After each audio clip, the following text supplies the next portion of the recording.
오늘 우리 말씀을 요한계시록 1장 4절에서 8절 말씀을 함께 오늘 읽고 또 은혜를 나누도록 하겠습니다. 함께 읽겠습니다. 요한은 아시아에 있는 7교회에 편지하노니 이제도 계시고 전에도 계셨고 장차 오실 이시며 그의 보좌 앞에 있는 7 영과 또 충성된 증인으로 죽은 자들 가운데에서 먼저 나시고 땅의 임금들의 머리가 되신 예수 그리스도로 말미암아 은혜와 평강이 너희에게 있기를 원하노라. 우리를 사랑하사 그의 피로 우리 죄에서 우리를 해방하시고 그의 아버지 하나님을 위하여 우리를 나라와 제사장으로 삼으신 그에게 영광과 능력이 세세토록 있기를 원하노라. 아멘. 볼지어다 그가 구름을 타고 오시리라. 각 사람의 눈이 그를 보겠고 그를 찌른 자들도 볼 것이요 땅에 있는 모든 족속이 그로 말미암아 애곡하리니 그러하리라. 아멘. 주 하나님이 이르시되 나는 알파와 오메가라. 이제도 있고 전에도 있었고 잘차 올자여 전능한 자라 하시더라. 아멘. 우리가 지난주에 지난주와 지지난주와 또 그 전주에 이제 두 번의 계시록 말씀을 좀 나눴는데 또 잊어버리실 수도 있고 또 한두 가지 중요한 것만 좀 나누고 싶습니다. 저는 이제 요한계시록이 마지막 때에 교회들에게 보낸 그 편지로 우리에게 주어졌다고 또 이제 성경에서 말씀하고 있기 때문에 우리가 그런 관점으로 말씀을 보고 싶고 그리고 또 요한계시록의 를 통해서 우리가 하나님께 참된 그 복을 얻을 수 있는 기회, 또 하나님의 그 뜻을 알 수 있는 기회가 될 수 있을 거라고 하는 마음을 좀 나눴습니다. 지난 때 이런 말씀도 드렸어요. 우리가 요한계시록을 꼭 읽어야 될 이유가 있다면 어떤 것이냐면 이 요한계시록이 모든 성경의 결론이기 때문에 그래서 우리가 어떤 드라마나 영화도 결론을 보지 않고 말면 그동안 봤던 게 다 조금 헛되게 되잖아요. 그래서 성경의 결론이 바로 요한계시록이기 때문에 모든 교회와 성도들은 반드시 알아야 되고 또 반드시 읽어야 되고 또 깨달아야 될 성경이라는 것이죠. 두 번째로 요한계시록은 이제 복이 약속된 아주 특별한 성경입니다. 이 예언의 말씀을 읽는 자, 보는 자, 그 가운데 있는 말씀을 지키는 자, 읽는 자, 듣는 자, 지키는 자들에게 복이 있다고 말씀하신 또 유일한 성경이죠.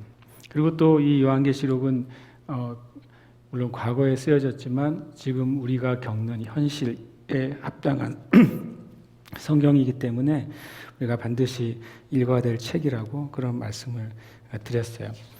그래서 또 이제 지지난주에는 또 계시록에서 한두 가지 더 얘기하다가 계시록은 세 가지의 기록 양식으로 이제 기록이 됐다. 계시로 기록이 됐고 또 예언의 형식으로 기록이 됐고 그리고 또 편지의 형식으로 기록이 됐다라는 사실을 좀 나눴습니다.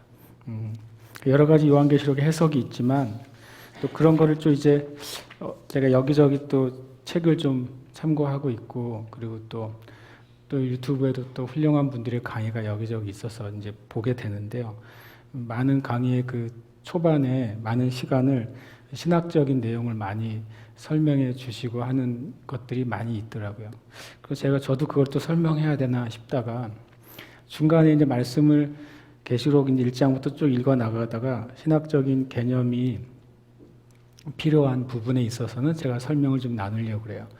근데 그 외에는 여러분도 좀 어떻게 보면은 이제 좀 요한계시록 우리가 수요일마다 말씀을 나누는데 여러분도 좀 이렇게 찾아서 보는 수고를 하시면 좋겠다. 그래서 어떤 목사님이 이렇게 말씀도 하시고 어떤 또 학장이 이렇게 말씀한다는 것을 우리 성도님들도 좀 이 사람 저 사람 찾으면서 비교하는 것도 좋은 것 같아요. 왜냐하면 아주 이단에 속한 이단이라고 알려진 그러한 이제 이들의 메시지가 아닌 이상에는 우리가 조금씩 배울 수 있는 요소들이 참 많고 그리고 제가 그것을 이 시간 다 마치 요약해서 다시 또 브리핑 하듯이 말할 필요가 있을까? 이런 생각을 좀 했어요.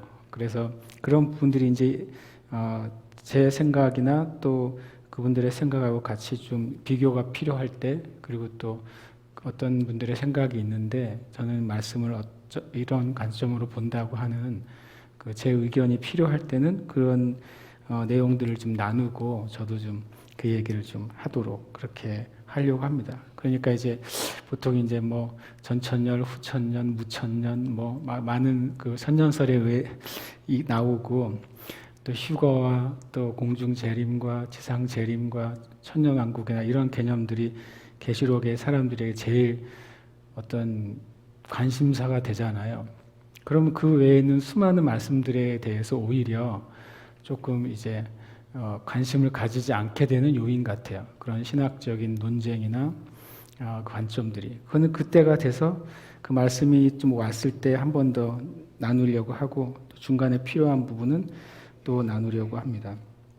분명히 이제 또 지난주에 이제 1절에서 이제 이 요한계시록의 말씀은 반드시 속히 될 일과 또 알게 하신 것을 기록했다고 말씀을 하고 있어요. 그래서 이 계시록 안에는 마지막 때 주님께서 이루실 목적과 계획들이 포함이 되어 있는 거죠. 그래서 우리가 계시록을 읽을 때 주님의 그 마음과 주님의 목적과 계획이 어떻게 성취가 되고 마무리가 되느냐, 그것을 좀 살펴보는 게 굉장히 유익하다고 저는 생각하고요. 그 다음에 이제 알게 하신 것이라고 말했기 때문에 요한이 스스로 계획하거나 이 요한계시록을 내가 7교회에 이런 메시지를 보내야지라고 스스로 디자인을 하거나, 또는 한편으로는 또 많은 분들이 얘기하는 것처럼 아주 그냥 오랫동안 그 기획을 해서 편집하거나 그런 책이라고 저는 여겨지진 않아요. 물론 계시록 굉장히 잘 짜여진, 하나님께서 요한이라는 사도를 통해서 정말 이 계시록이 정말 신비가 가득하고 그러면서도 진리가 가득하고, 또 그러면서 참 그 하나님의 그 때가 되어야 풀려지는 메시지들이 가득한데, 그럼에도 불구하고 이것은 사람에 의해서 계획되거나 또는 사람에 의해서 편집된 것이 아니라 결국엔 성령께서 알게 하신 것이다. 그렇기 때문에 우리도 이 성경을 읽을 때 성령님이 정말 알게 하시는 부분이 필요한 거예요. 저도 주님 앞에서 이 말씀을 읽을 때 다른 많은 분들이 해석하는 것도 제가 좀 읽고 있고, 또 기존에 이 말씀을 어떻게 이해하고 있는지도 또 보고 있는데, 중요한 것은 저도 주님의 이 계시록 안에서 주님께서 알게 하시는 그 깨달음이 있어야 되는 것이죠. 마찬가지로 여러분도 정말 지금처럼 정보의 홍수 가운데 쌓여 있는데, 그 중에서도 성령께서 여러분에게 이 말씀을 통해서 깨닫게 하시는 것이 있어야, 그래야 이제 가치가 있는 말씀이 되는 것입니다. 그래서 우리가 같이, 제가 요한계시록 읽는 법을 말할 때 여러 가지 얘기하다 끝에 기도하면서 읽어야 된다, 이런 말씀을 제가 나눴었는데, 그건 동일하게 지금도 저도 그렇고 여러분도 그렇고 기도하면서 읽어야 될 말씀인 것은 너무나도 분명한 것이죠.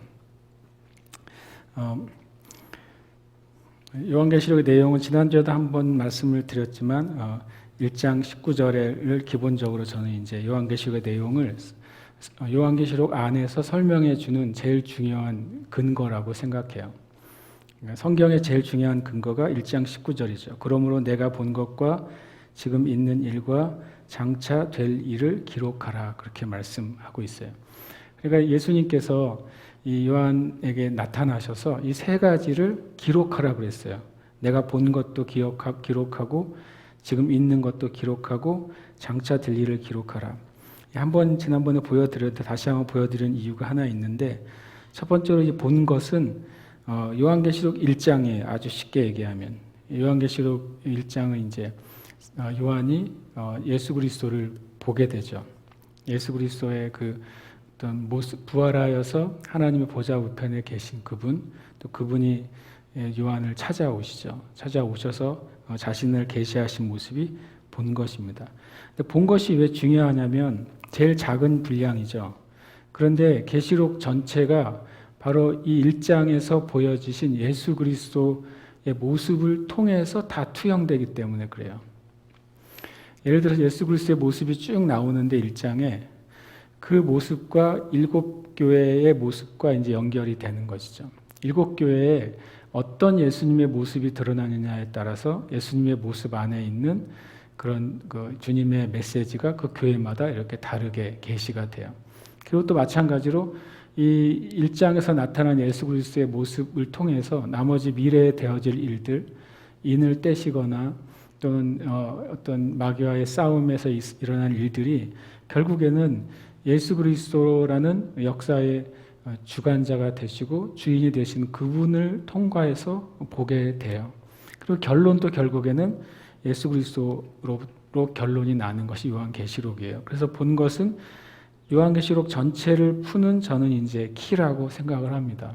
예수님이 키시죠. 예수님 자신이 열쇠를 가지신 분이시니까 계시록 전체를 여는 열쇠도 예수님에게 있고 실제로 그 모든 인을 떼신 분도 예수 그리스도이시기 때문에 그 1장은 굉장히 또 면밀하게 살펴봐야 되고 또 그 1장 안에 숨겨진 또 비밀들은 계속 이제 그 뒤에 부분을 살필 때 다시 한번 또 살펴봐야 되는 부분인 것이죠. 두 번째 이제 지금 있는 일, 이 부분을 제가 굉장히 조심스럽지만 뭐 제가 학자는 아니지만 저의 의견이 하나 여기서 포함이 돼요. 그러니까 지금 있는 일에 대해서 대부분의 열이면 열 다, 지금 참 민망하지만 열이면 열 다 2장과 3장을 지금 있는 일이라고 구조를 나눠 놓고 있습니다.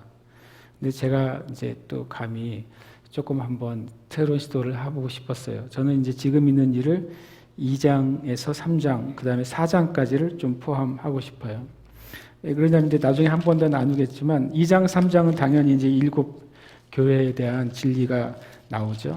그리고 이제 4장에 보면 4장 1절에 보면 그 이후에 내가 보니 하늘에 열린 문이 있는데 내가 들은 바 처음에 내게 말하던 나팔 소리 같은 그 음성, 예수님의 음성이죠. 예수님의 음성이 이르되 이리로 올라오라 이후에 마땅히 일어날 일들을 내가 내게 보이리라 라고 말했어요. 이것 때문에 이후에 마땅히 일어날 일들 내가 내게 보이리라 이 말 때문에 뭐 10명의 학자면 10명 다 4장부터는 장차될 일이라고 지금 이제 4장부터가 장차될 일이라고 다 그렇게 많이 나눠 놓으셨더라고요. 그러나 실제로 인을 떼시는 것은 5장부터예요. 그렇기 때문에 이제 4장이 장차될 일이라면 하나님의 보좌의 일이 미래에 일어날 일이라고 보면 안 되잖아요. 4장에 있는 그 하늘에서 일어나는 것은 영원 전부터 영원까지 일어나는 일이거든요. 그래서 저는 이것을 장차 될 일이라고 넣는 데 있어서 저는 약간 아니라고 좀 말하고 싶은 거죠, 저는. 그래서 장차 될 일도 마찬가지로 이제 대부분 이제 5장에서 22장 돼 있는 걸 저는 4장에서 22장 돼 있는 것을 저는 5장에서 22장이라고 좀 이제 구조를 보고서 말씀을 나누려고 합니다. 그리고 또 저도 이제 보면서 또 공부할 수 있는 더 기회가 될 거라고 생각이 들어요. 1장 이제 4절부터 보면 제가 아까 뭔가를 몹을 설정을 했다 풀었는데 그 자꾸 같이 가는 느낌이 드네요. 죄송합니다. 요한은 아시아에 있는 7교회에 편지하노니 이제도 계시고 전에도 계셨고 장차 오실 이시며 그의 보좌 앞에는 7 영과 또 충성된 증인으로 죽은 자들 가운데에서 먼저 나시고 땅의 임금들의 머리가 되신 예수 그리스도로 말미암아 은혜와 평강이 너희에게 있기를 원하노라. 이 말씀은 이제 첫 번째 요한이 이제 축복을 하고 있습니다. 4절에서 5절까지 끝에 보면 요한은 원하노라라고 하는 이제 전체 하나의 이제 문장 안에 4절과 5절이 들어가 있죠. 요한이 7교회 편지를 하는데 7교회에 있는 모든 성도들에게 은혜와 평강이 있기를 원한다라고 말하죠. 왜냐하면 이 7교회는 이 계시록의 말씀을 받는 자들이고 그 7교회는 또한 2교회는 칭찬을 받지만 5교회는 칭찬도 있지만 책망도 받고 경고도 받습니다. 그러니까 이 계시록의 말씀은 어떤 이들에게는 칭찬과 위로의 말씀이 될 수 있어요. 그리고 어떤 교회와 어떤 이들에게는 그것이 무서운 경고와 심판의 말씀이 될 수 있어요. 그래서 위로를 받든 칭찬을 받든 경고를 받든 심판을 받든 다 뭐가 필요하냐면 그 놀라운 그 하나님과 예수 그리스도 성령님의 은혜와 평강의 은혜가 필요한 거예요. 우리가 위로를 받을 때에도 바로 그 삼위 하나님의 은혜가 필요하고 책망을 받을 때에도 삼위 하나님의 은혜가 필요한 것이죠. 그래서 계시록 전체의 메시지는 우리는 뭐로 받아야 돼요? 주님의 은혜와 평강 가운데 받아야 되는 메시지예요. 그런데 요한계시록이 그동안이라고까지 말할 수는 없지만 많은 경우에 계시록이 어떻게 받아들여집니까? 두려움과 말세에 대한 그 긴장감으로 받아들이게 된 책이 요한계시록이잖아요. 그런데 왜 이 사도 요한의 사도적 축복을 왜 안 받는지 모르겠어요. 이 사도 요한이 마지막 성경의 완성이 되는 글을 선포하기에 앞서서 이 말씀을 듣는 모든 이들에게 은혜와 평강이 있기를 축복합니다라고 말했다는 거죠. 그러니까 요한계시록은 뭐로 받아야 되는 거예요? 은혜와 평강으로 받아야 돼요. 요한계시록을 통해 내가 위로를 받든 책망을 받든 경계를 받든 아니면 두려운 심판으로 받아들이든 그 모든 것에 우리가 주님께 받는 것의 맨 그 싸게는 뭐예요? 바로 은혜와 평강이어야 돼요. 여러분 주님의 은혜와 평강이 없이 경고를 받으면 우리가 어떻게 돼요? 우리 매일매일 두려워서 살아갈 수가 없는 거죠. 하나님의 은혜와 평강이 없는 죄의식은 우리로 하여금 주님을 떠나가게 하지 주님께 매달려 있게 하지 못하는 거예요. 하나님의 은혜와 평강 안에 없는 그런 회개도 마찬가지예요. 하나님의 은혜와 평강 안에 없는 회개는 계속해서 우리를 죄의식으로 가지고 가는 거죠. 왜냐하면 회개했지만 또 죄를 지을 때가 있잖아요. 하나님의 은혜와 평강이 우리를 덮고 계셔야 내가 죄를 짓고 회개할 때 또 회개의 죄사함의 은혜도 있죠. 그러나 또 죄를 지을 때라도 하나님의 은혜와 평강 안에 내가 있기 때문에 다시 주님께 나아갈 수 있는 용기나 은혜가 있는 거예요. 그래서 저는 이 계시록 1장 4절에서 5절에 요한이 이 은혜와 평강을 빌고 있는 것 자체가 참 저한테는 큰 그 희소식이었어요. 계시록은 은혜와 평강 가운데서 받아야 될 메시지로구나. 그럼 계시록 맨 끝에 한번 보세요. 계시록 맨 끝에가 마라나타라고 끝날 것 같잖아요. 아니에요. 계시록 맨 끝에는 뭐라고 되어 있냐면 22장 21절에는 주 예수의 은혜가 모든 자들에게 있을지어다 라고 하고 끝나요. 우리가 어떤 경우에는 이 계시록 끝에는 다 마라나타라고 끝날 줄 아는데 그렇지 않고 거기서도 주 예수의 은혜가 있기를 선포하면서 끝나요. 그러면 저는 전에도 말씀을 계시록은 승리의 책이에요. 그리고 또 하나는 계시록은 은혜와 평강의 책이에요. 계시록을 읽고서 은혜로워야 돼요. 계시록을 읽고서 내 안에 평강이 임해야 돼요. 계시록을 읽은 다음에 이거 7년 대환란 이거 어떡하지? 두 짐승 이거 어떡하지? 바벨론 어떡하지? 이러고 666 어떡하지? 그렇게 읽는 것은 요한 사도를 통해 주신 하나님의 말씀의 목적이 아니라는 거 저는 생각해요. 아니라고. 그래서 그리고 또 특별히 요한이 아시아에 있는 7교회에 편지한다고 그랬을까? 교회가 얼마나 많은데. 그러나 그것은 7교회는 완전함을 상징하죠. 완전한 교회. 그러니까 이 땅에 있는 모든 교회를 지칭하는 의미로서 아시아에 있는 7교회라고 보낸다고 말씀하고 있죠. 그럼 결국엔 이 계시록은 이 땅에 있는 모든 교회가 은혜와 평강 안에서 받아야 될 메시지인 거예요. 이렇게 참 정말 은혜로운 메시지라고 저는 이제 다시 한번 이제 깨닫게 되는 거죠. 그런데 이제 아시아에 있는 교회라고 특별히 지칭한 이유는 지난 시간에 나눈 것처럼 당시에 그 아시아에 있는 교회들이 극심한 어떤 그 핍박 가운데 있었기 때문에 그들에게 더 핍박 중에 있는 이들을 대표 삼아서 보내고 있다고 하는 것을 우리는 좀 나눴어요. 근데 지난번에 봤던 이제 지도를 한 번 더 보면 좋겠어요. 지난번에 이제 반모가 있고 이게 이제 반모섬이라고 했잖아요. 그래서 반모섬의 이제 사이즈도 그렇게 크지 않고 뭐 길이가 16km고 폭이 10km 정도 되는 아주 제주도의 뭐 한 4분의 1이 안 되는 그런 정도의 섬이라고 말씀을 드렸어요. 오늘은 이제 그 옆에 있는 7교회를 한번, 이 반모가 여기에 있으니까 그 옆에 이제 7교회 교회들이 있죠. 왼쪽 밑에 이제 반모가 있어요. 그러면 거기서 이제 편지를 사도 요한이 써서 7교회에 보내는 거죠.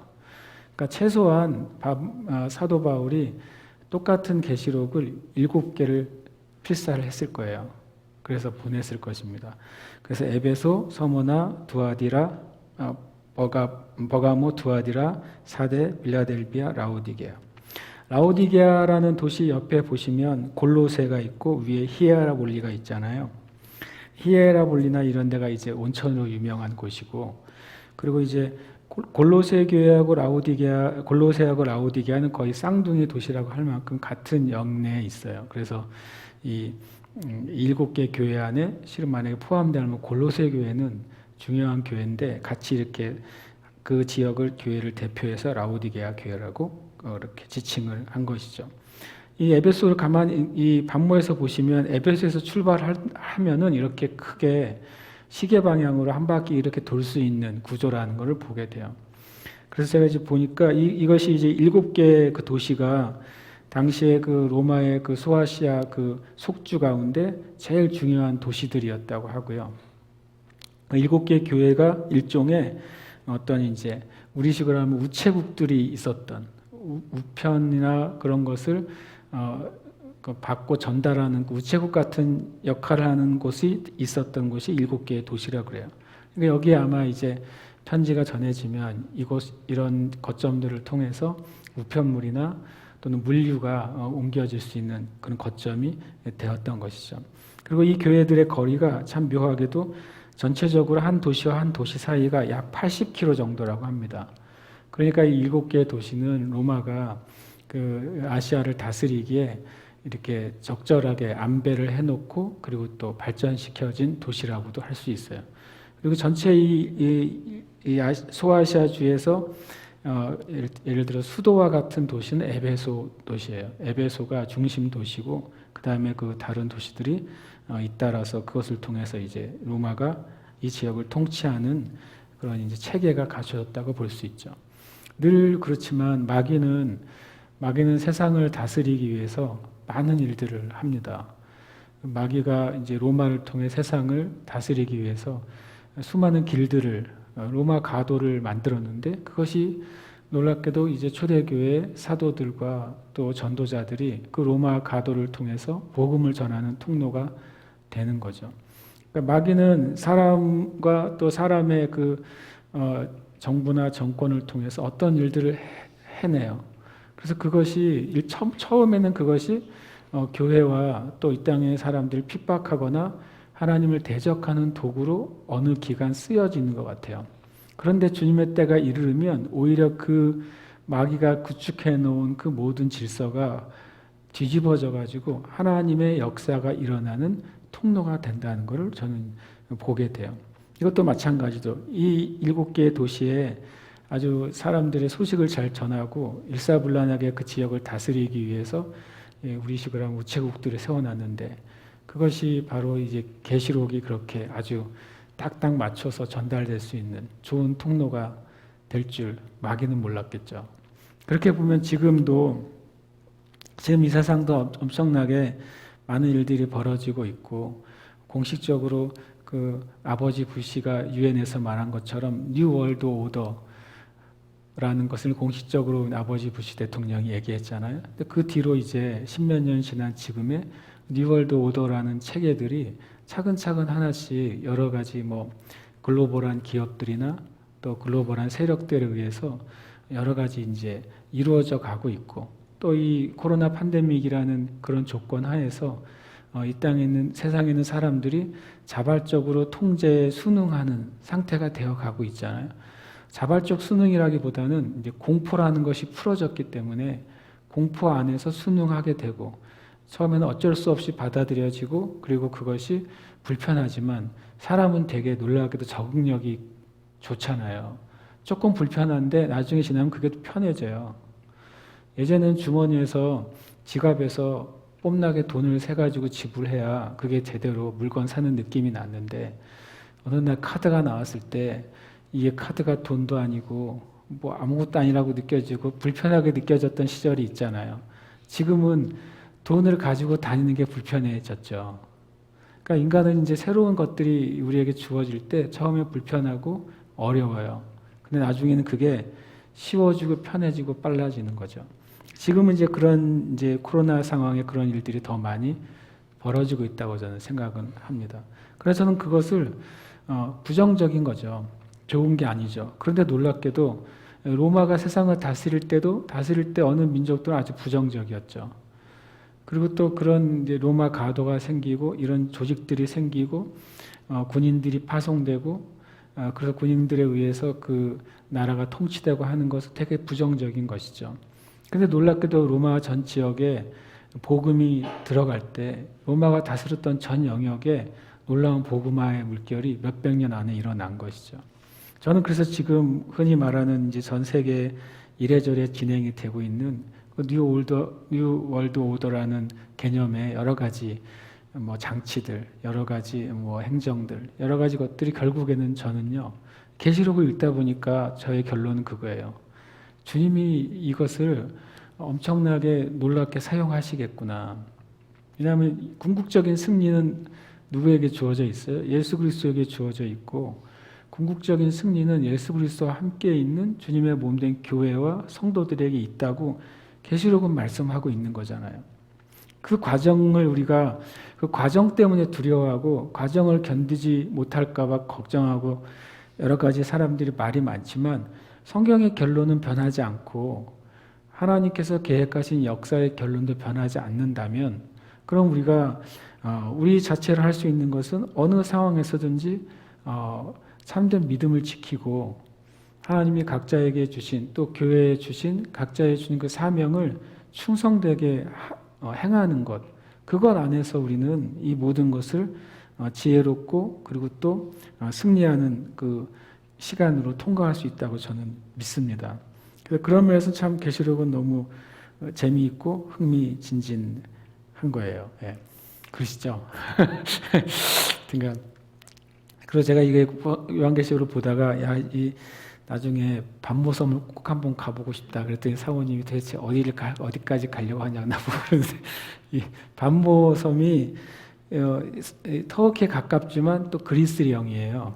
그리스가 1947년에 이제 최종적으로 이 반모섬을 이제 점령을 하고 이제 반모섬은 그리스령이 되어 있고 지금 가면 거기가 엄청 성지가 돼 있어가지고 많은 기도자들이 말 그대로 계시를 받으려고 몰려든대요.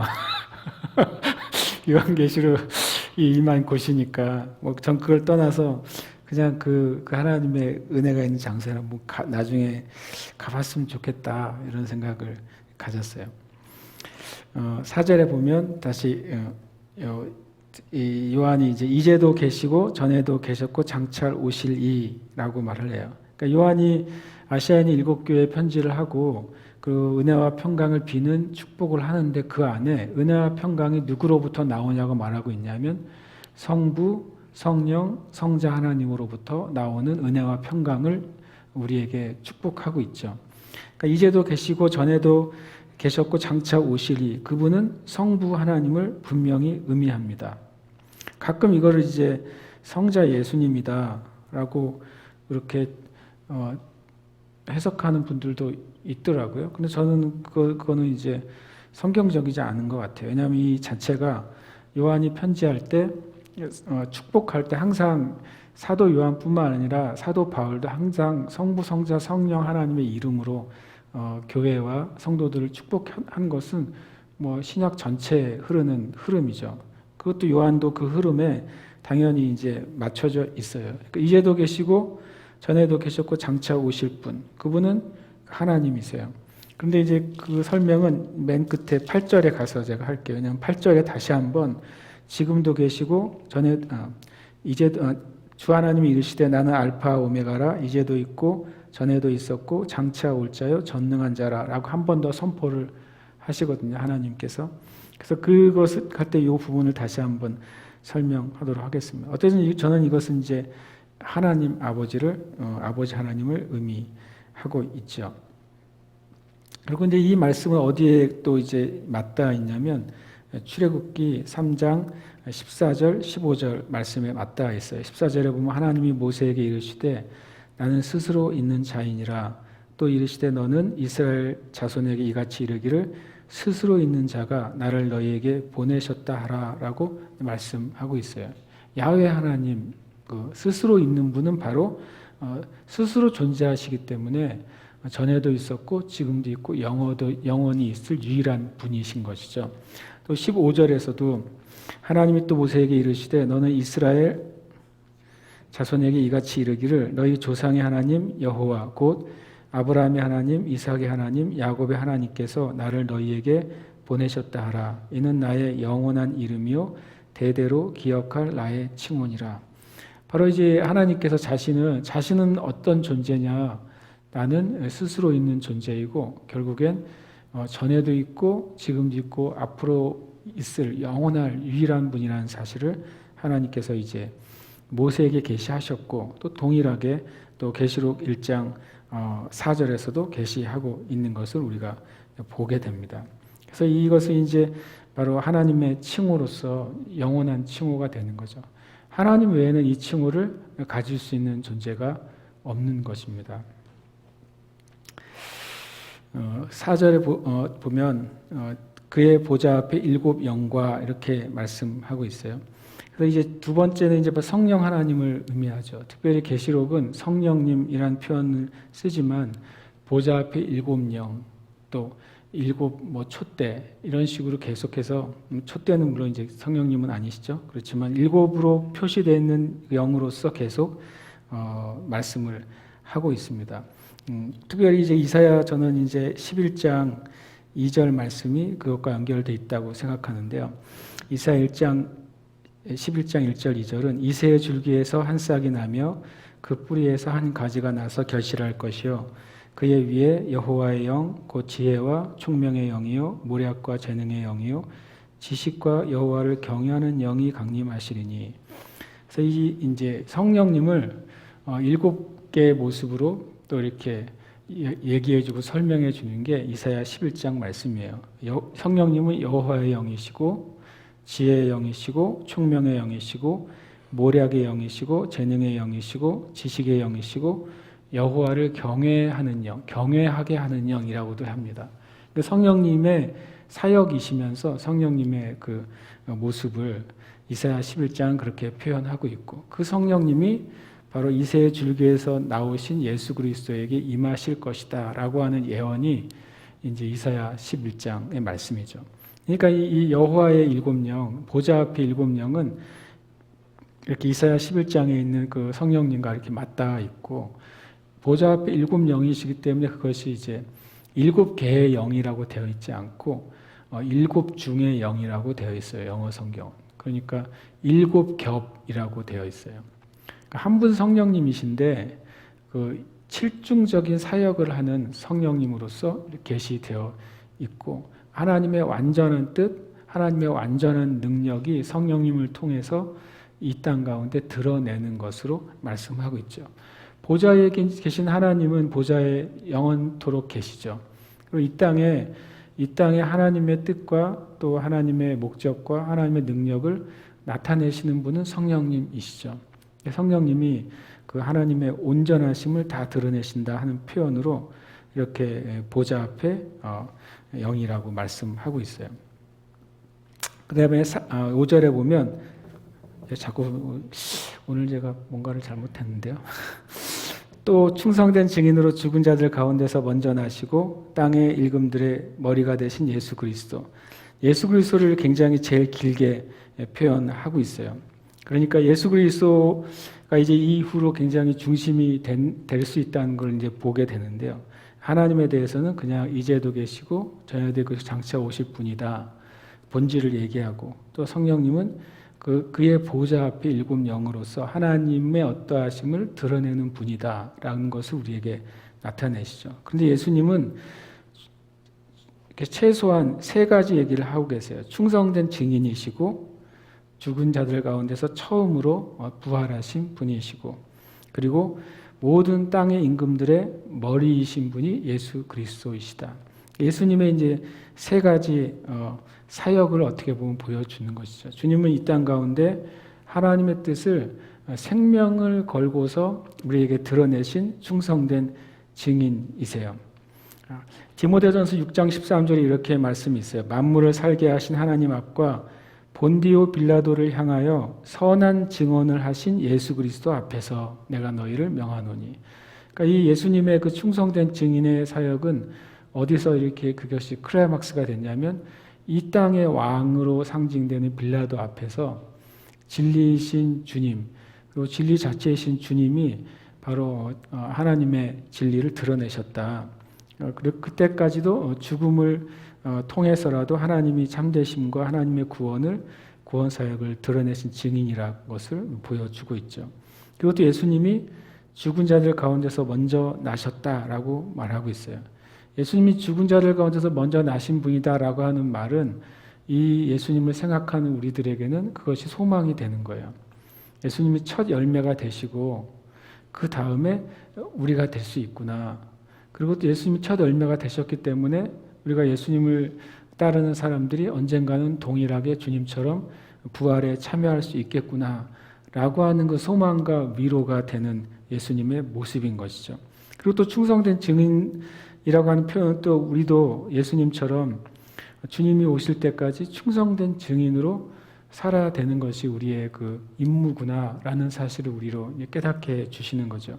그 다음에 땅의 임금들의 머리가 되신 예수님이라고 하는 것은 우리로 이제 이 충성된 증인은 우리의 사명을 기억하게 해주시고, 죽은 자들 가운데서 먼저 나셨다고 하는 건 우리가 앞으로 소망을 가질 수 있게 해주시고, 그리고 땅의 임금들의 머리가 되셨다고 하는 것은 이 땅에서의 삶에서 우리가 승리할 수 있다는 것을 우리에게 보여주시는 거죠. 이 땅에 어떤 세력이나 어떤 힘이 교회와 또 그리스도인과 진리에 대해서 대적할지라도 궁극적인 그 임금은 바로 예수 그리스도이시기 때문에 권위의 속성이 뭐냐면, 권위의 속성은 권위 아래에 있는 자들은 다스릴 수 있지만 권위 위에 있는 자에게는 복종할 수밖에 없는 것이 이 어둠의 세계에서나 빛의 세계에서나 동일한 속성인 거예요.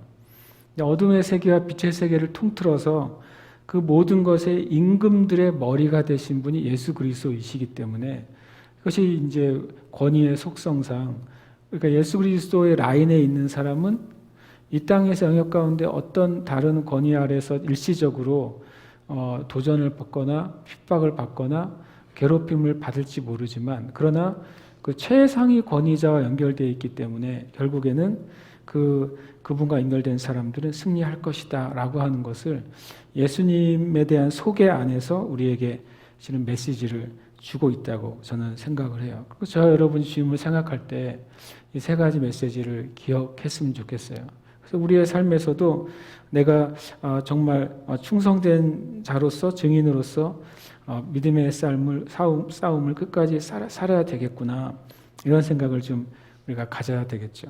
계시록에서도 그런 것이 계속 이제 묻어 나오는데, 예를 들어서 계시록 2장 13절에 보면 네가 어디에 사는지를 내가 아노니 거기는 사탄의 권자가 있는 데라. 내가 내 이름을 굳게 잡아서 내 충성된 증인 안디바가 너희 가운데 곧 사탄이 사는 곳에서 죽임을 당할 때에도 나를 믿는 믿음을 저버리지 아니하였도다. 그래서 이 버가모 교회죠. 버가모 교회, 서머나 교회죠. 서머나 교회를 향한 하나님께서 이제 예수님께서 말씀하실 때 충성된 증인 안디바가 죽기까지 충성을 지켰다고 말하고 있죠. 또 계시록 12장 11절에도 그런 말이 있습니다. 또 우리 형제들이 어린 양의 피와 자기들이 증언하는 말씀으로써 그를 이겼으니 그들은 죽기까지 자기들의 생명을 아끼지 아니하였도다. 이 충성이라고 하는 것에는 항상 생명을 거는 것과 연결이 되어 있는 것이죠. 예수님도 생명을 다하시기까지 충성하셨고 또 교회에 충성된 자들도 생명을 다하기까지 충성한 자들, 그들이 바로 이제 충성된 증인인 예수님과 한 자리에 있게 될 사람들이 되는 것이죠.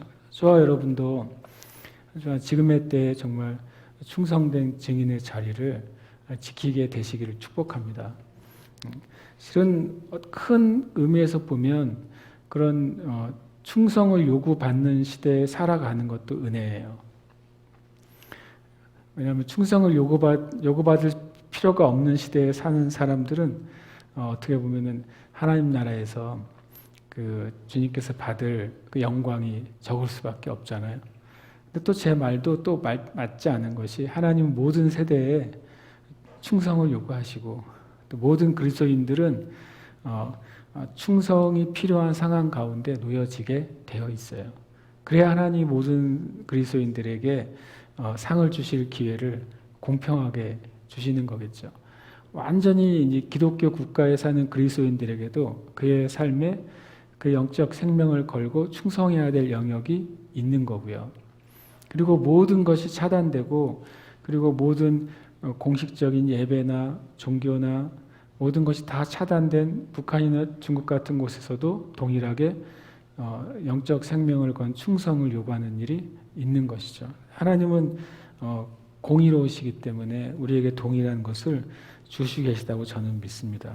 그러니까 우리도 지금 우리의 상황 가운데서 우리도 주님 앞에 우리의 충성을 보여야 될 영역이 있는 거예요.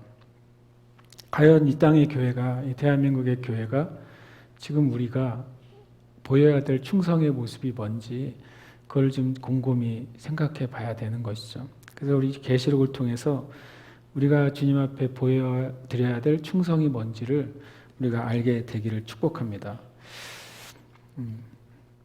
5절에 보니까 우리를 사랑하사 그의 피로 우리 죄에서 우리를 해방하시고 그의 아버지 하나님을 위하여 우리를 나라와 제사장으로 삼으신 그에게 영광과 능력이 세세토록 있기를 원하노라. 4절까지는 이제 성부, 성자, 성령 하나님 이름으로 축복했어요. 그래서 다시 곧장 포커스가 어디로 가요? 바로 예수 그리스도에게로 가는 거죠. 왜 이 1장에서 삼위 하나님의 이름으로 축복한 다음에 곧장 다시 예수 그리스도로 갈까요? 그리고 예수 그리스도에게 송영을 돌려드리죠. 그에게 영광과 능력이 세세토록 있기를 원하노라. 그 첫 번째 답은 1장 1절에 있어요.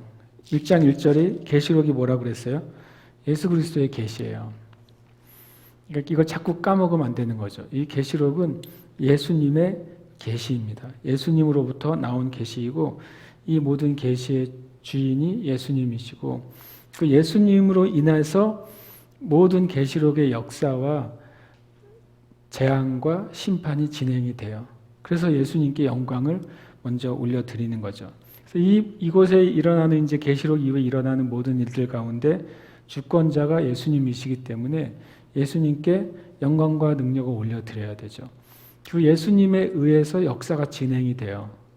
주님이 언제 인을 떼시느냐 그 권한은 누가 갖고 있어요? 주님만이 가지고 계시잖아요. 그렇기 때문에 주님께 영광과 권능을 올려드리는 거예요. 그리고 또 이 예수 그리스도가 이 계시록의 마침이 되시고 결론이 되시기 때문에 또 예수 그리스도에게 영광과 능력을 올려드리는 거죠. 여기서 예수 그리스도의 그 세 가지 사역이 나오게 됩니다. 하나는 예수님의 그 사역은 우리를 사랑하시는 거예요. 예수님은 우리를 엄청나게 사랑하시죠. 주님의 사역이에요. 왜냐하면 성경에 이렇게 말씀하고 있거든요. 하나님의 사랑이 우리에게 어떻게 확증이 되냐면 예수 그리스도께서 이 땅에 오시는 것을 통해서 하나님이 우리를 사랑하신다는 것. 그리고 예수 그리스도께서 이 땅에 오셔서 우리를 위해 죽으신 그 일이 바로 하나님이 우리에 대한 사랑의 확증이라고 말씀하셨어요. 그래서 우리를 사랑하시는 그 예수님의 그 사랑의 행위는 첫 번째 예수님의 사역이 되시는 거예요. 그리고 두 번째 예수님의 사역은 예수님의 그 죽음으로부터 나오는 사역인데 그 피가 우리 죄로부터 해방하신다고 되어 있어요. 여러분 세번역 성경에 보시면 뭐라고 되어 있냐면 씻으신다고 되어 있는 것을 볼 수 있어요. 이 말씀은 이렇게 되어 있습니다. 죽은 예수 그리스도께서 우리를 사랑하시며 자기의 피로 우리의 죄에서 우리를 해방하여 주셨고, 여기에 이제 해방하여 주셨고에 이제 밑에 난하주에 보면 다른 고대 사본들에는 씻어 주셨고라고 되어 있어요. 저와 여러분이 죄로부터 어떻게 해방되느냐? 그 방법은 우리에게 있는 죄를 씻어 주시는 것으로부터 해방되는 거죠. 그 말은 뭐냐면 죄가 마치 뭐처럼 묘사가 되는 것이냐면 주님이 원래 우리에게 주신 본성을 더럽히고 있는 것이라는 거예요. 우리의 본성을 마귀가 그것을 가리고 우리의 본성이 드러나지 않게 하기 위해서 우리의 본성에 사랑의 본성 위에 더러운 것으로 덧칠을 해버려서 우리의 사랑의 본성이 가려지고 사랑의 본성이 나타나지 않게 만드는 것이 죄라는 것으로 이제 우리가 볼 수 있어요. 해방이 무엇이냐? 바로 하나님이 우리를 창조하신 그 창조의 원형이 드러나는 거예요. 미워하던 자들, 그리고 살인하는 자들, 거짓말하던 자들이 그 죄에 덮여 있는데 예수 그리스도의 보혈이 그를 씻어 주실 때 계속 씻어 주시니까 그 두껍게 덮여 있던 그 죄의 그 더러운 것들이 예수님의 보혈로 계속 씻겨지겠죠. 씻겨져서 완전히 그 죄의 그 모든 더러운 것이 다 씻겨졌을 때 뭐가 나타나겠어요? 하나님은 우리에게 주신 그 하나님의 형상이 비로소 나타나는 거예요. 저와 여러분이 착해져야지 하고 해서 착해지는 게 아니라 우리는 원래는 창조됐을 때에는 선한 존재였지만 이 땅에 육신의 몸을 나올 때는 실은 죄의 존재로 태어나잖아요. 참 이중적인 본성이죠. 우리의 하나님 안에서의 본성은 하나님의 형상을 가지고 있음에도 불구하고, 그러나 이 땅에 우리가 육신의 부모님을 통해서 태어날 때는 그 죄된 본성을 입고 태어나는 거죠. 예수 그리스도를 통해서만 그 죄가 씻겨지고 하나님이 원래 우리에게 주신 그 창조 때 주신 그 하나님 아버지의 형상이 드러나게 되는 거예요. 예수님의 두 번째 사역은 우리를 그 죄로부터 씻어서 해방하시고 결국에는 뭘 드러내십니까? 하나님이 우리를 창조하실 때 하나님의 형상을 닮은 존재를 우리에게 드러내 주시는 일을 하시는 것이죠. 그럼 우리가 기도할 때 정말 예수님의 보혈을 의지하는 기도는 너무 중요한 거죠. 우리는 예수님을 믿음으로써 구원받았어요. 그렇죠? 예수님이 나의 죄를 위해 죽으셨고 내가 예수 그리스도를 나의 구원자, 나의 구세주로 영접하고 내가 죄인인 것을 회개할 때 우리는 거듭나고 구원받습니다. 근데 그 다음부터는 실은 예수 그리스도의 보혈의 은혜가 우리는 계속 거듭난 사람의 그 영혼 몸에 실은 계속 작동이 돼야 되는 거예요. 그리고 예수님의 보혈을 의지해서 기도하러 나아가는 거죠. 우리가 연약할 때에도 은혜의 보좌 앞에 어떻게 나아갑니까? 새로운 길을 열어주신 예수님의 보혈을 의지해서 주님이 보혈이 나를 씻어주시기 때문에 내가 더럽지만 은혜의 보좌 앞에 나아갈 때 씻어주시는 거죠. 그렇게 우리가 날마다 주님 앞에 나아가는 그 자백하는 삶, 회개하는 삶을 살 수 있도록 하나님이 예수님께서 그 일을 행하신 것. 그것이 두 번째 예수님의 사역이신 거죠. 세 번째는요, 이것은 계속 연결이 되죠. 주님의 첫 번째 사역은 두 번째 사역을 낳습니다. 두 번째 사역은 세 번째 사역을 낳는데 그것이 뭐냐면 우리의 그 존재의 본성을 바꿔주시고 우리의 신분을 바꿔주시는 일을 하세요. 그것은 우리를 나라와 제사장으로 삼으시는 거예요. 이건 참 놀라운 그 은혜인 거죠. 이것은 우리의 신분이 되는 것이죠. 우리가 하나님의 나라가 되고 우리가 하나님의 제사장이 되는 것. 이것은 이제 우리의 신분의 변화이고 이것은 예수 그리스도의 그 사랑과 예수 그리스도의 보혈에 의한 결과로 우리가 그렇게 된 거예요. 우리는 하나님의 나라로 이 땅을 살아가는 거죠. 그래서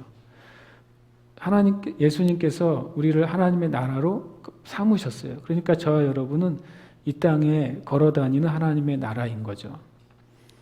그래서 우리는 우리 자신이 하나님의 나라이기 때문에 뜻이 하늘에서 이루어진 것처럼 이 땅은 뭐예요? 세속의 땅이 아니라 하나님 나라인 내가 이 땅이에요. 하나님의 뜻이 나를 통해, 하나님 나라인 나를 통해서 이루어지기를 우리는 기도할 수 있게 된 거예요. 그래서 이것은 또한 이제 우리를 나라와 제사장으로 삼으셨다고 하는 것은 우리가 어떤 존재인지를 인식하게 하는 그런 은혜도 있지만, 그래서 우리가 감사하게 되는 것이죠.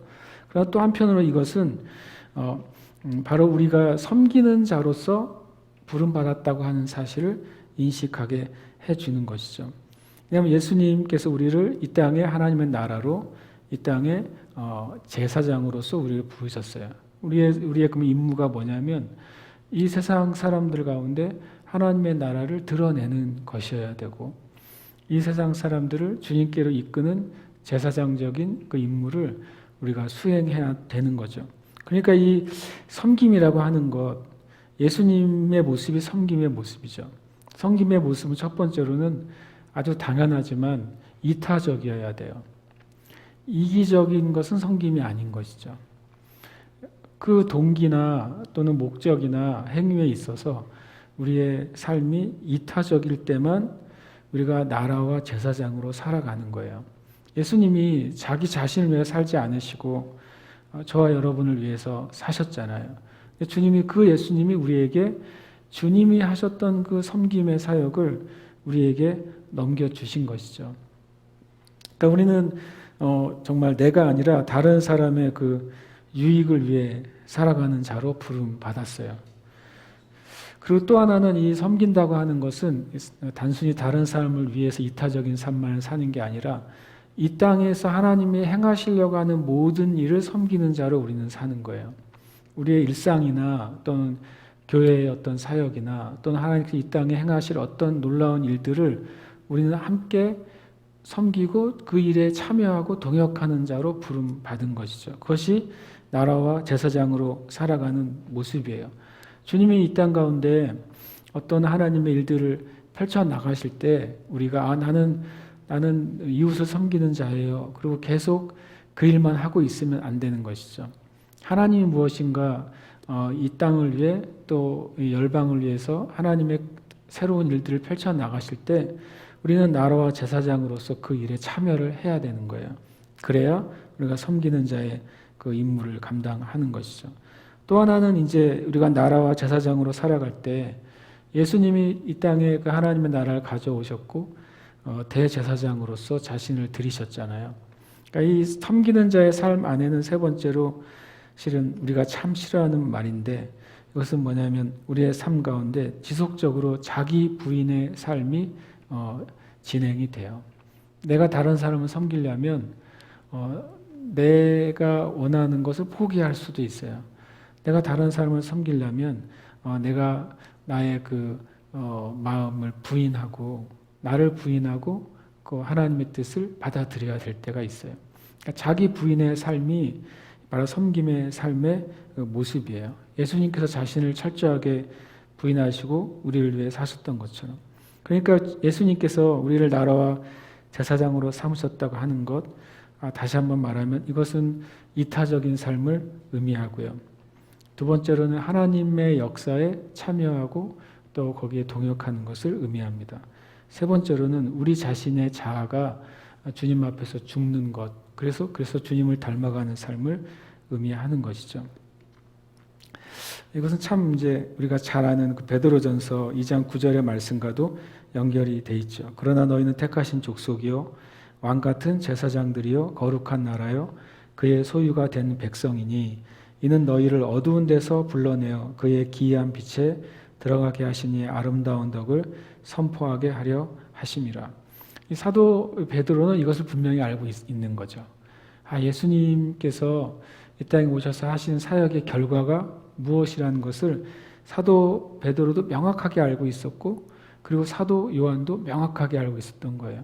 바로 예수 그리스도를 통해서 우리 영적 신분이 바뀌었고 우리의 삶이 더 이상 자기 자신이나 이 세상을 섬기는 삶이 아니라 하나님과 하나님의 더 높은 일을 섬기는 자로서 우리를 부르신 것이죠. 이 섬김이 다스리는 섬김이죠. 노예와 같은 섬김이 아니라 다스리는 자로서 섬기고 영향력을 주는 자로서 섬기는 것. 권위 있는 섬김인 거예요. 마귀는 우리를 자신의 그 악한 권위와 거짓 앞에 우리가 무릎 꿇기를 바라는데 그것은 섬김이 아닌 것이죠. 저 여러분이 정말 하나님의 권능을 가지고 진리를 가지고 영혼들을 섬기고 나라들을 섬기는 자리가 되도록 우리는 기도해야 되는 것입니다.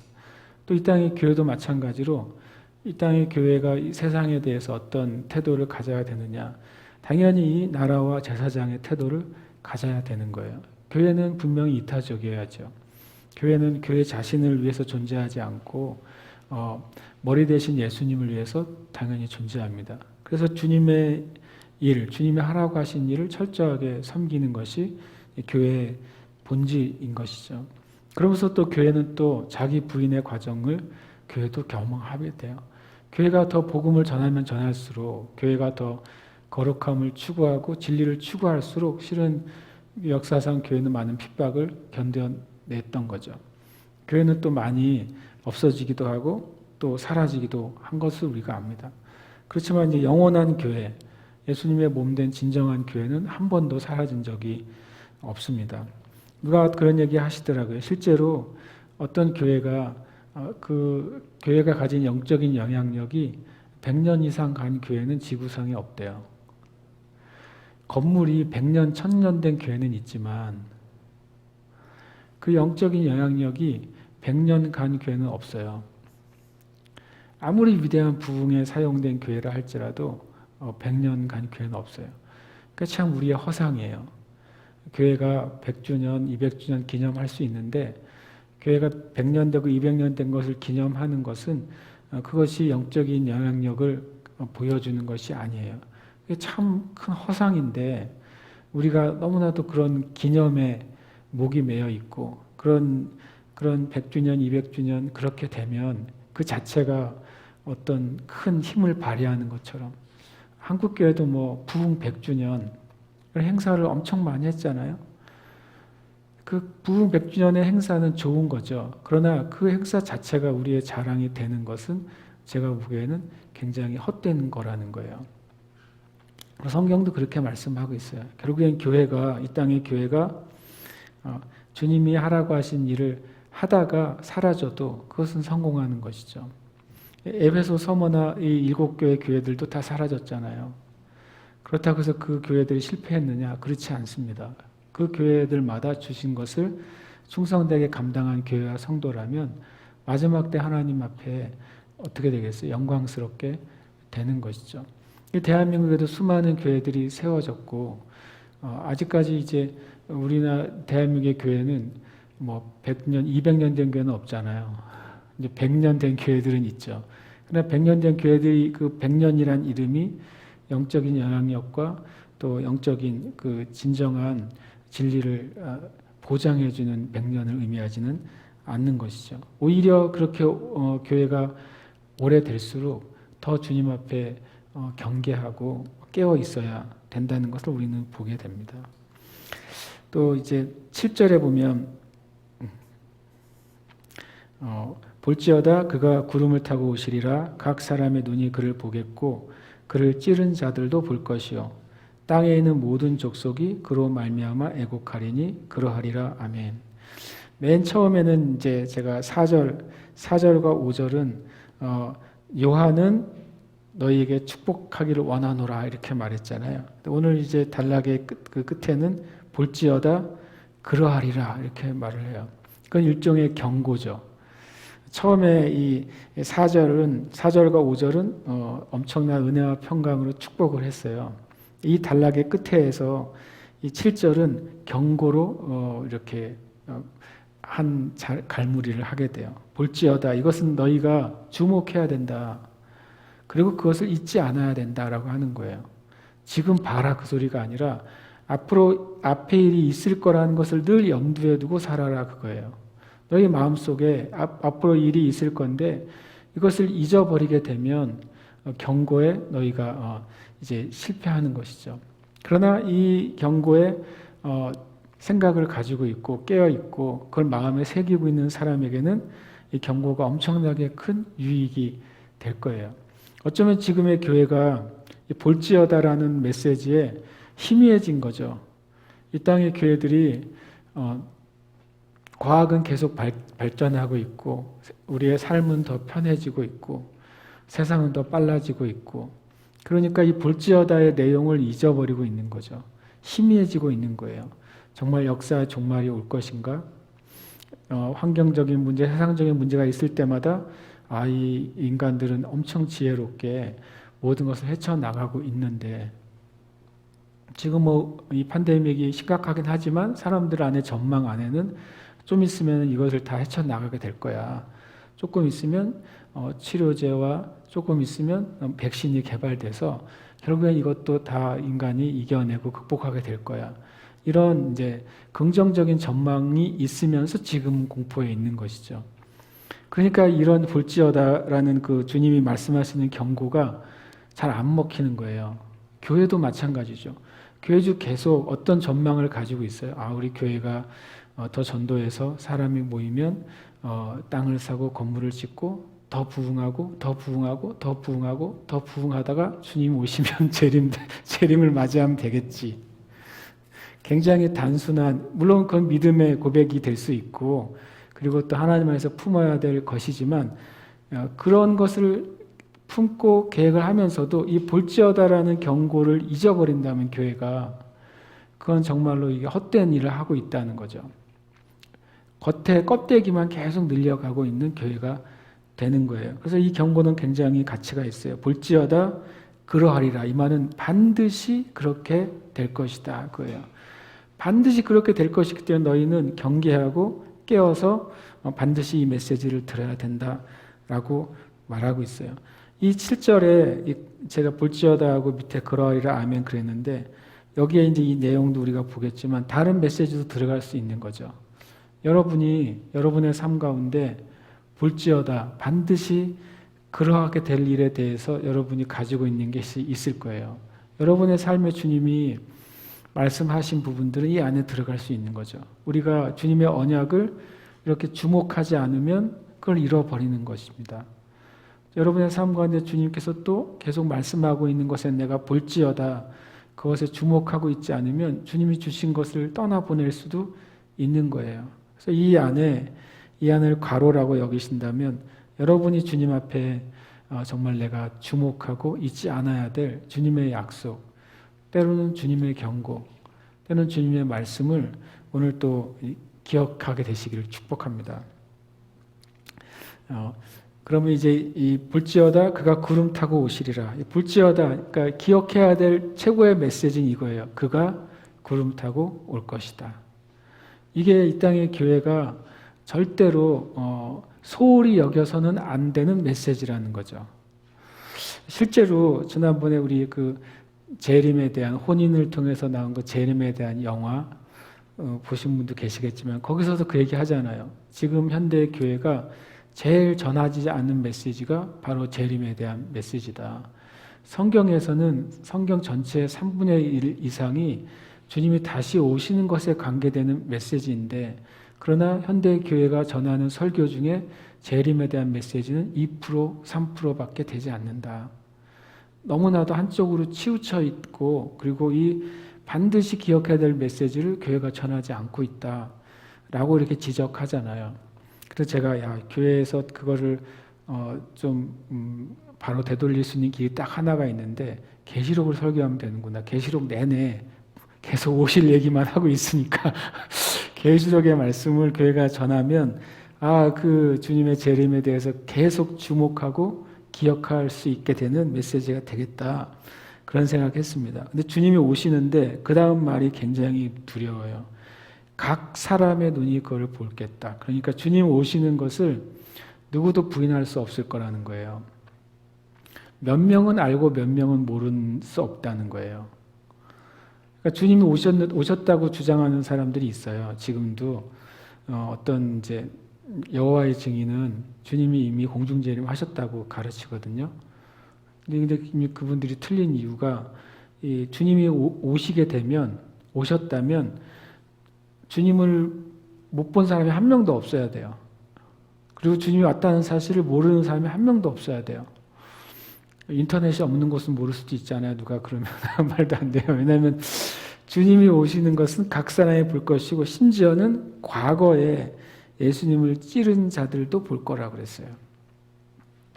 이 말은 뭐냐면 그를 찌른 자를 볼 것이다. 그것은 꼭 로마 군인만 말하는 게 아니라 현재 있지 않은 현재 이전의 모든 사람들도 주님이 오시는 것을 보게 목도하게 될 것이다 라고 말씀하는 거죠. 왜냐하면 주님 지상 재림하실 때는 모든 이 땅에 살았던 존재들이 부활할 거라고 말씀하셨거든요. 계시록에서. 그러니까 그를 찌른 자도 당연히 보게 되는 것이죠. 그리고 모든 족속이 그 예수님이 오시는 것 때문에 애곡하는 일이 있을 것이다. 여기서의 애곡은 주님이 오신다는 사실을 믿지 않은 이들이 하는 애곡이 될 것입니다. 정말 주님이 오실까? 설마 주님이 오실까? 설마 예수님이 정말 역사적으로 살아있던 분이었을까? 설마 그 예수님이 진짜 인류의 죄를 위해서 죽으신 분일까? 설마 기독교가 사실일까? 그렇게 설마했던 사람들이 온 족속의 사람들이 애곡하게 될 것이다. 이것이 이제 우리가 주목해야 될 메시지고 기억해야 될 메시지인 것이죠. 그러면서 이제 한 번 더 이제 얘기를 해주세요. 각 사람이 볼 것이고 애곡할 것이다. 근데 이제 맨 위에는 볼지어다. 맨 위에는 볼지어다를 주목한 사람들은 이 밑에 해당이 안 될 거예요. 왜냐하면 주님과 함께 거하게 될 것이니까. 그러나 첫 번째 주님께서 주목하라고 하신 말씀에 유의하지 않는 사람들은 주님을 보고 그리고 자신을 깨닫게 되고 그리고 자기 자신의 영원한 운명이 어떻게 될 것인가를 깨닫게 될 것인 거죠. 어쨌든 역사는 그렇게 결론이 나겠다고 주님이 말씀하고 있는 겁니다. 8절에 보면 주 하나님이 이르시되 나는 알파와 오메가라 이제도 있고 전에도 있었고 장차 올 자요 전능한 자라 라고 말씀하세요. 여기서 알파와 오메가다라고 말씀하시는데요. 알파와 오메가는 처음과 나중이라는 뜻을 가지고 있죠. 알파와 오메가는 아는 것처럼 그리스어, 헬라어의 맨 앞에 알파벳 글자, 맨 뒤에 알파벳 글자를 말씀하고 있는 거예요. 그리고 주님이 알파 오메가다라고 하는 뜻은 두 가지 뜻이라고 이 성경에서는 얘기해 줘요. 첫 번째 하나님이 알파 오메가라는 뜻은 이제도 있고 전에도 있었고 장차 올 자로서 알파 오메가이신 거예요. 그러니까 주님이 역사의 주관자라고 하시는 거죠. 장차 올 자라고 한 것은 뭐냐면 장차 오는 세상 가운데서 여전히 계신 분. 앞으로 역사가 10년이 남았든 100년이 남았든 1000년이 남았든 계속 그 오고 오는 시대와 세월 가운데 여전히 계시는 분, 그분이 바로 하나님이신 거죠.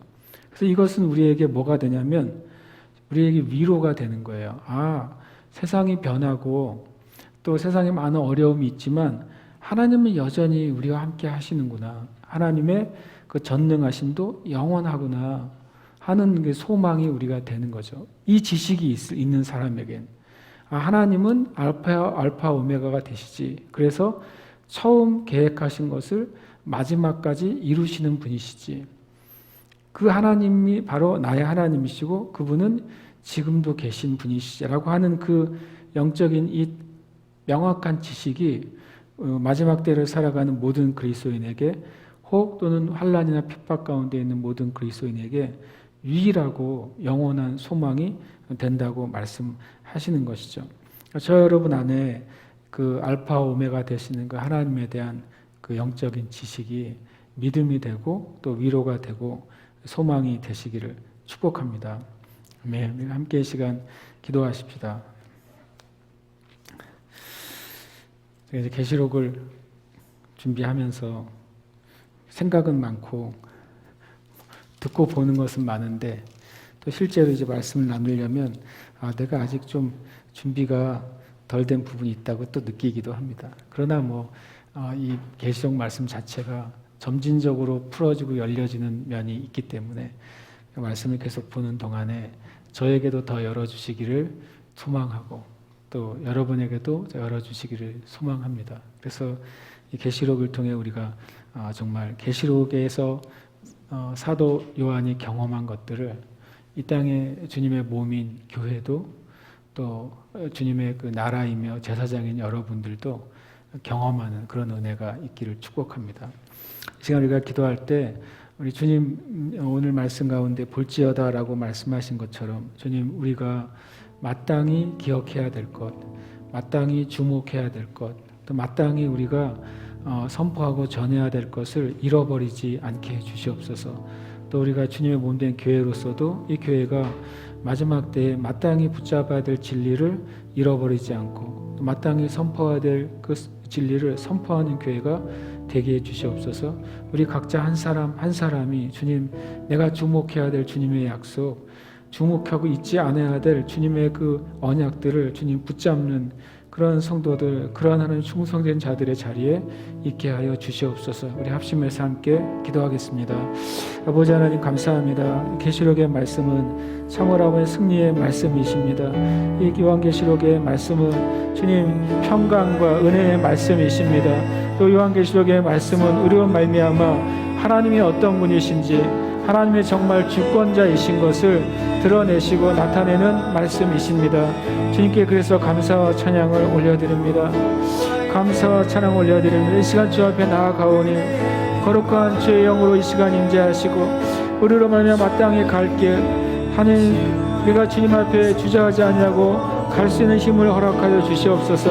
하나님 또 이 팬데믹의 상황 가운데 교회가 하나님 주님 앞에서 하나님 마땅히 받아야 될 시험을 통과하고 있습니다. 더 정결케 되게 해주시고 더 거룩하게 되게 해주시고 더 지혜롭게 되게 해주시고 하나님의 온전한 승리를 굳게 붙잡는 그런 은혜의 시가 될 수 있도록 축복하여 주시옵소서. 하나님 아버지 이 일에 계속해서 주님께서 하나님 약속하신 일들 계획하신 일들이 우리의 삶 가운데 더 놀랍게 펼쳐질 것입니다. 그때마다 우리가 당황하지 아니하고 이미 기록하시고 말씀하신 말씀의 근거에서 우리가 주님 앞에 좌로나로나 치우치지 아니하고 오직 주님의 길을 달려갈 수 있도록 주님 역사하여 주시옵소서. 아멘. 주님 감사합니다. 찬양합니다. 아멘. 거룩하신 주님의 이름을 찬양합니다. 하나님 성부, 성자, 성령 하나님의 은혜가 주님 말씀을 함께 듣고 함께 나누는 모두에게 있게 하시옵소서. 그리고 주님 말씀이 성경에 쓰여진 대로 주님 평강과 은혜의 말씀이 되게 하시고 승리와 영광의 말씀이 되게 하시고 우리로 깨어있게 하시는 놀라운 빛의 말씀이 되도록 축복하여 주시옵소서. 우리 가운데 주님 이 계시로 주신 말씀, 예언으로 주신 말씀, 우리에게 듣도록 편지로 주신 말씀을 귀중하게 여기고 또 이 말씀 안에 또 우리 각자에게 주시는 그 영적인 감각들이 새롭게 되고 또 주님 그 어린 신앙들이 강하게 되고 성장하는 교회가 될 수 있도록 축복하여 주시옵소서. 오늘도 함께 하신 주님께 감사 찬양 올려드립니다.